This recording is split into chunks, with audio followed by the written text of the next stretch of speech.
is Indian country today. Esquili, yes, thank you for joining us. I'm Patty Thalohungba.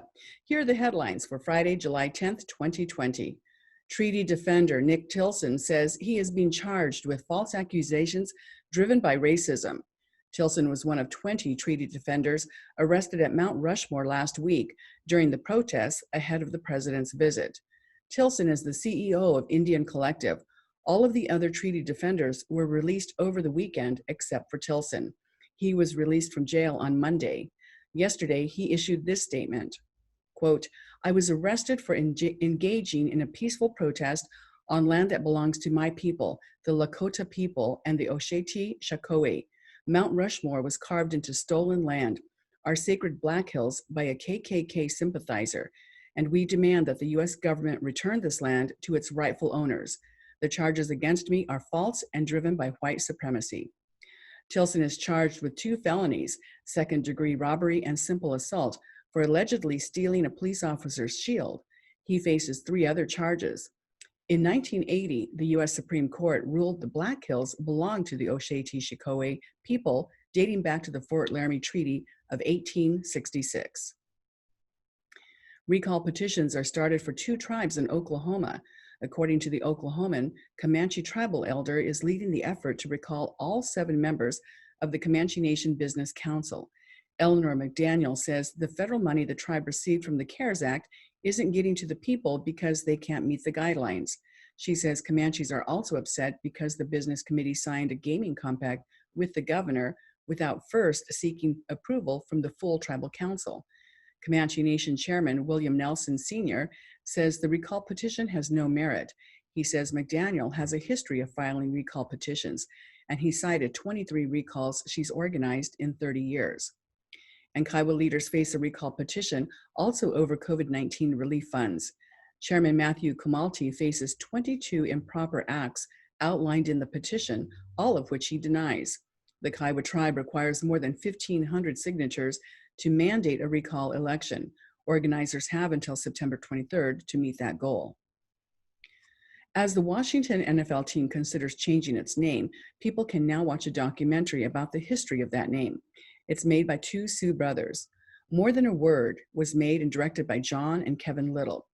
The brothers are from the Standing Rock Sioux tribe. They said they felt compelled to make the documentary because they've been exposed to the issue. They released this statement. The most common defense in support of the name is that it is intended to honor the proud heritage of Native American people. But this defense often seems juxtaposed with images of drunken fans in war paint and chicken feather bonnets. To watch the documentary, you can go to the website morethanaword.com. And now for the latest numbers of COVID-19 cases in Indian country, let's go to our Washington editor, Jordan Bennett-Begay. Jordan? Yate Patty, Yate Shikisto Shidine. Globally, the number of COVID-19 cases has passed 12 million, while the United States has more than 3 million cases right now. And positive cases have continued to increase in Indian country too. And here's a look at the numbers from our database. There are 13,096 positive cases and 540 deaths in the Indian health system. Again, that's a total of 13,096 positive cases and 540 deaths as of July 10th. Arizona is a hotspot for the surge of COVID-19 cases, and just outside of Phoenix is the Gila River Indian community, where they are seeing a large increase of positive cases.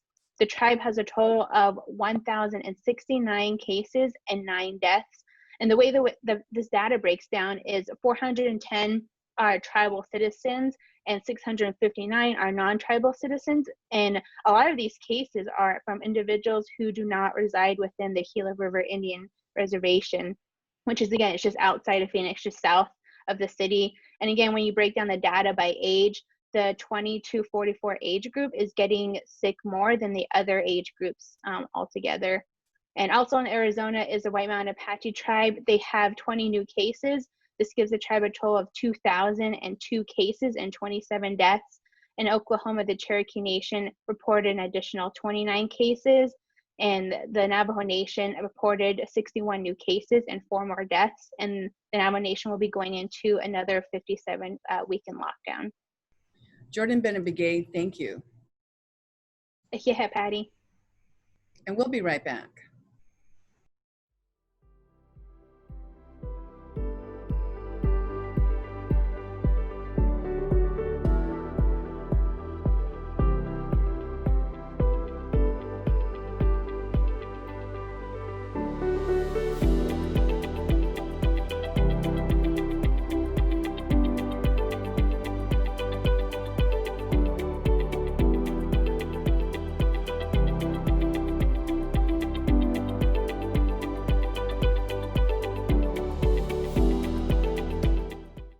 This is Indian Country Today.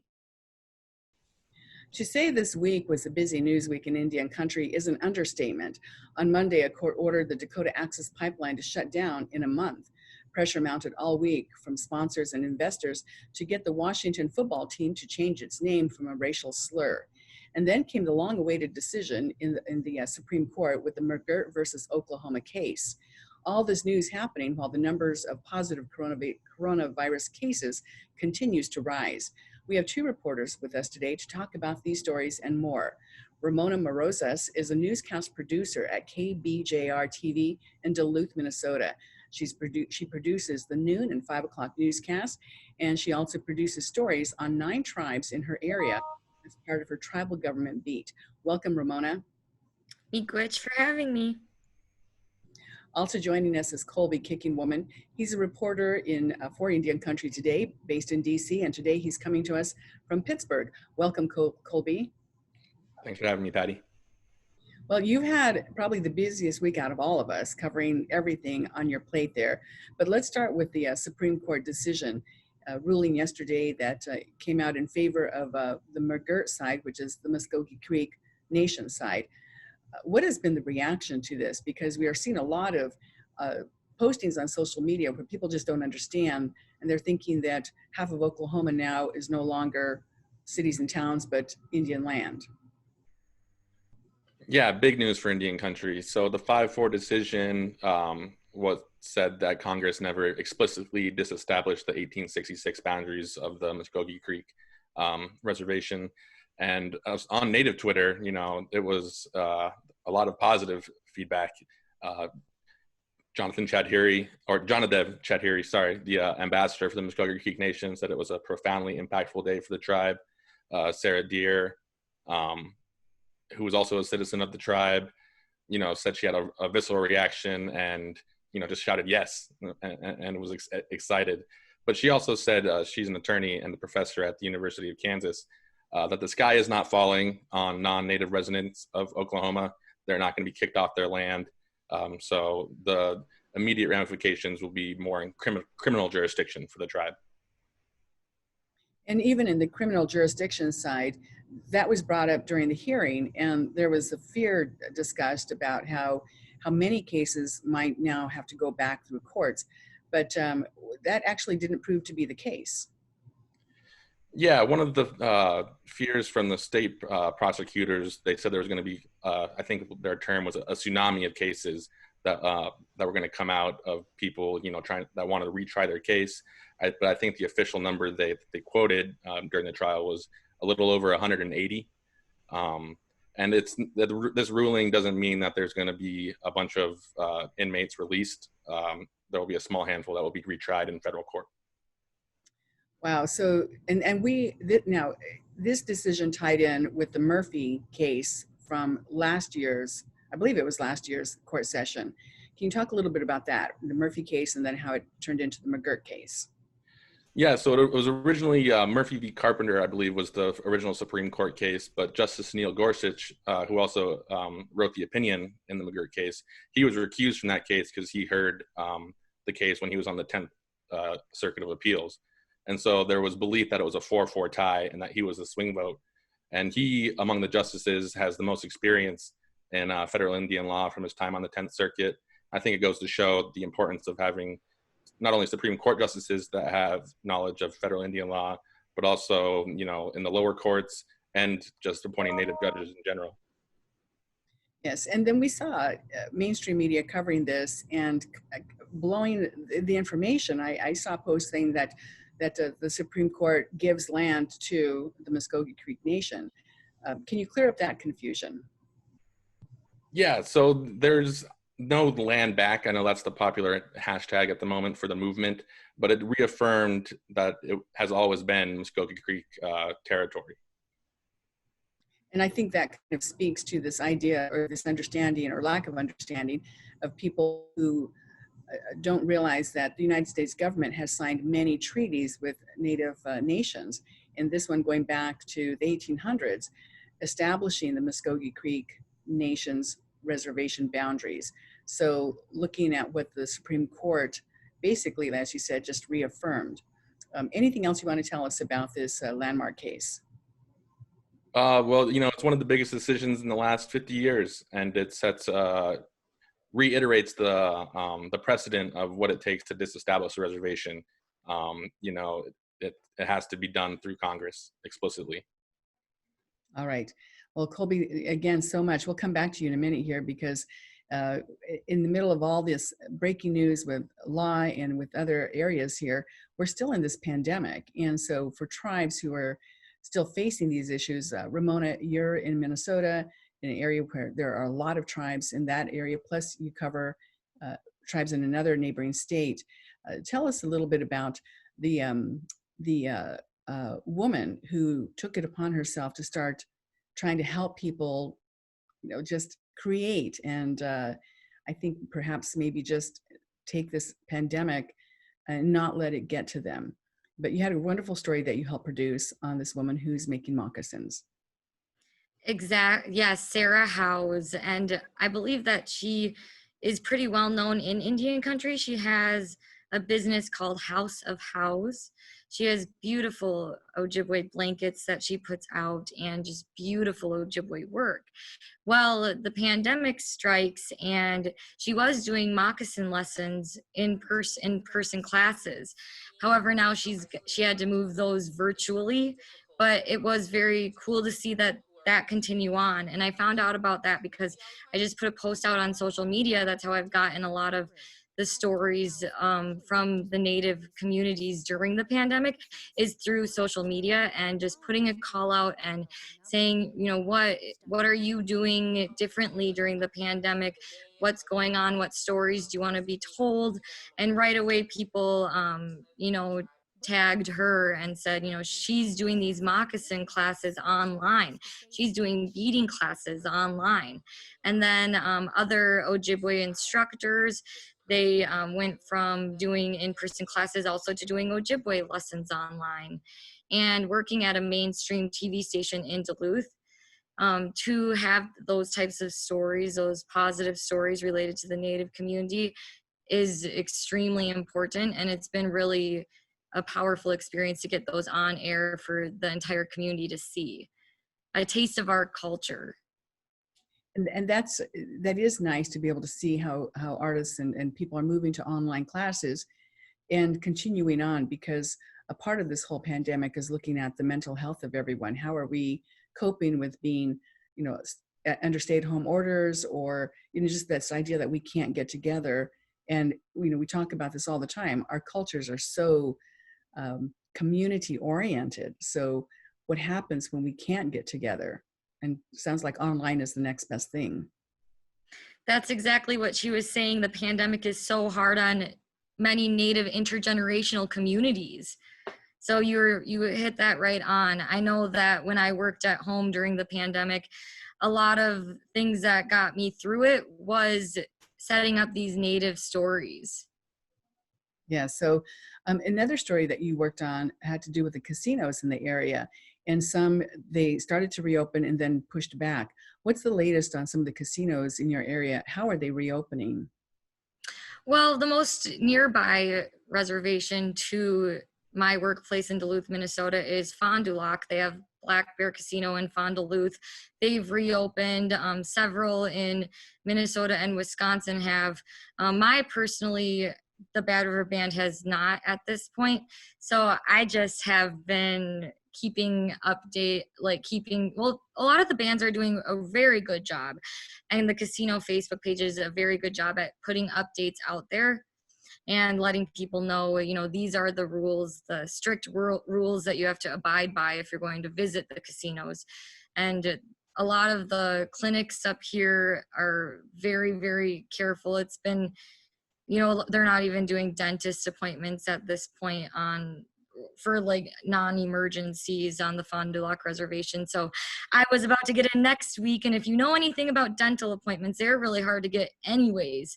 So just this new normal it's really important to when these places open up, when the casinos open up here and there. I think it's an opportunity for the community to get back together. Well, I do hear you on the dental appointments. Those are very difficult. So it's it's another challenge in this time. Are any of the casinos opening up smoke-free? We've been following the reopening. Some casinos only have one door to come in or one area to come into, and then everybody leaves in a different area. So one way in, one way out. And the other things that we're seeing is social distancing. So not every machine is in operation. They have one machine left off, turned off so that people can't play that one. Are you seeing anything like that in addition to, of course, hand sanitizer all over? I personally have not visited the casinos yet at this point. I come to work and I go home and I pretty much leave it at that. So in a way I'm isolated, but I really need to go and follow up on that. I think that's a really good question. And I think there's some follow-up stories in that I can dig into from that. Okay, yes. And again, we're just looking at how some casinos are reopening across the country. And then across the board, we're seeing people, of course, doing away with the buffets. No restaurants are open. All the concerts, things like that. So it's interesting to see how tribes are handling this as they reopen their casinos or any of their enterprises while this pandemic is still going on. So let me come back to you, because the other big news of the week, gosh, we had so much internal discussion at Indian Country today with all the different reporters and everybody pitching in to add, different bits of elements of information. Colby, the Washington team, was that a surprise? Yeah, I think it's surprising about how fast they're trying to move. I know, or I've seen reports that they'd like to have it done before the season. ESPN had a story this morning on just how difficult it is to change a name, because you don't realize how many places it actually is. They use an example of when the basketball team in DC, they went from the Washington Bullets to the Washington Wizards, and their vice president at the time, I believe, said, you don't realize how many places it's plastered within a stadium, and they had the practice facility as well. So, but things are moving very fast with all these retailers pulling their merchandise off their websites and stores. Yes, and Colby, at the beginning of the week, we heard, I think first it was, actually I think it was last week, where the group of investors wrote that letter and said they wanted the three major sponsors, which was FedEx, Pepsi, and Nike, to start pressuring the team. And then it kind of snowballed from that. Talk a little bit about that process. Yeah, so I think over the weekend, Amazon pulled the Washington football team's merchandise, Target, Walmart, and these are huge nationwide retailers, and to not be able to have that revenue stream, I definitely think puts a lot more pressure and turns it up on Dan Snyder. And the minority owners, I think they own about 40% of the team. They've also been unhappy with Dan Snyder throughout this process, and I've read that they're looking into selling their stake in the team. Yeah, and then in the middle of all of this, the statue of the founder actually was removed. Yeah, that was one of the first steps they took, removing George Preston Marshall's statue from in front of the RFK Stadium in DC, and then they removed his name from the Ring of Honor or Ring of Fame within FedEx Field. So that was one of the first things that they did.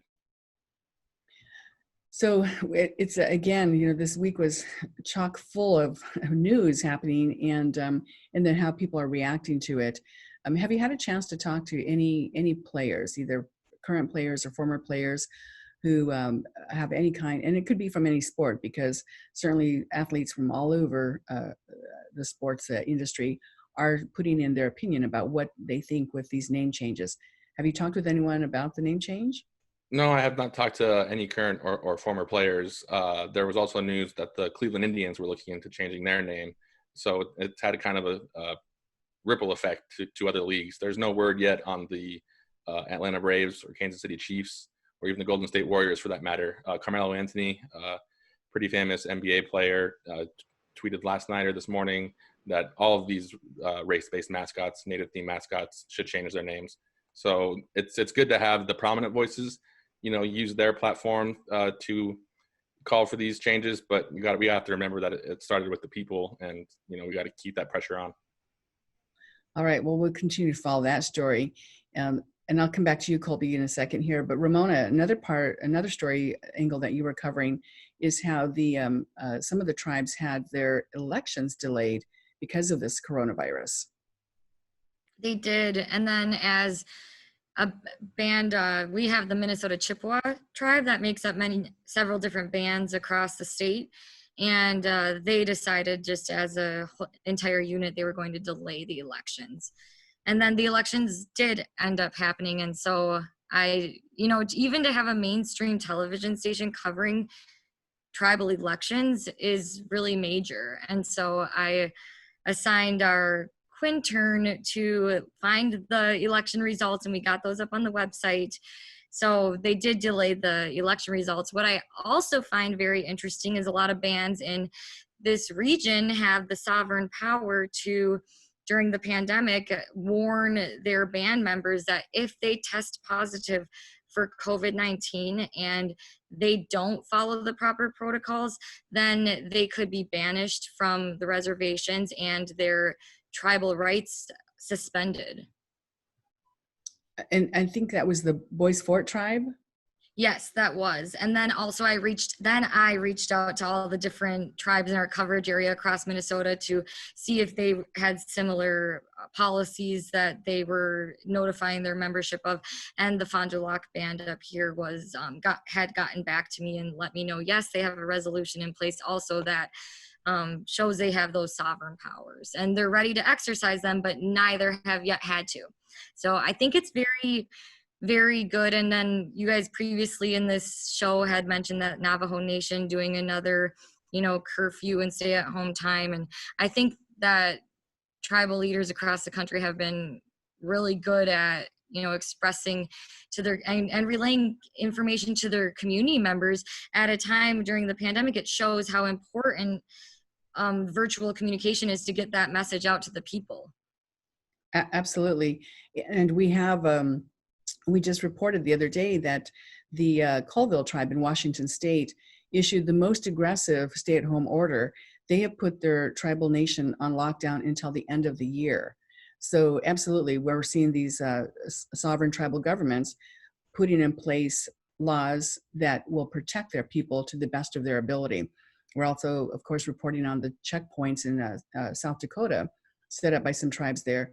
And all this happening in some states where the governors have not put in any kind of stay-at-home restrictions or requiring face coverings to be worn. But we're seeing tribal leadership step up and say, but for our people, we are going to do and impose these kinds of stay-at-home orders. Ramona Morosas, thank you so much for joining us today. Thank you for having me. And Colby, I want to go back to you and talk a little bit about pipelines, because you also followed that story, and that's a huge breaking news story this week. Yeah, like you said earlier, Indian country's kind of been on fire when it comes to making headlines. I think on Monday, the U.S. federal district court judge in D.C. ordered that the no oil cease running through the pipeline by August 5th. And then a couple days later, Energy Transfer Partners, they were still taking orders past that date. And I believe it was their view from their spokeswoman that the judge didn't have the authority to shut it down. And so the process, who knows, this case could end up before the Supreme Court as well. All right. Anything else you want to tell us, Colby, about what you're working on? No, it's awesome that Indian country is making all these headlines, and, we continue to work hard. We have a lot of awesome coverage planned, from elections to more mascots. So to go to IndianCountryData.com every day for your news. Okay, very good. Colby Kicking Woman, thank you so much for joining us. Thanks for having me, Patty. And anything else you want to tell us, Ramona, about what you're working on next? I just want to thank Patty for reaching out to me for this and then reminding me that we always have to follow up with these stories. There was a beautiful story about a family doing in May a special birthday song for a relative in home hospice. And then Patty reaches out to me and says, what's her condition? It turns out she had passed away on Friday. So they had a special honor song for her this week. Guess what? Top story in our market for mainstream news stations. So there is this urgent need to hear these Native stories. Yes, and to keep putting faces and stories to the numbers, because again, everybody, and especially with our elder population, when they leave a huge void in our tribes. Ramona, again, thank you so much for joining us. And thank you for watching Indian Country Today. Take care of yourselves. Your life is precious. I'm Patty Thalohungba. Enjoy your weekend.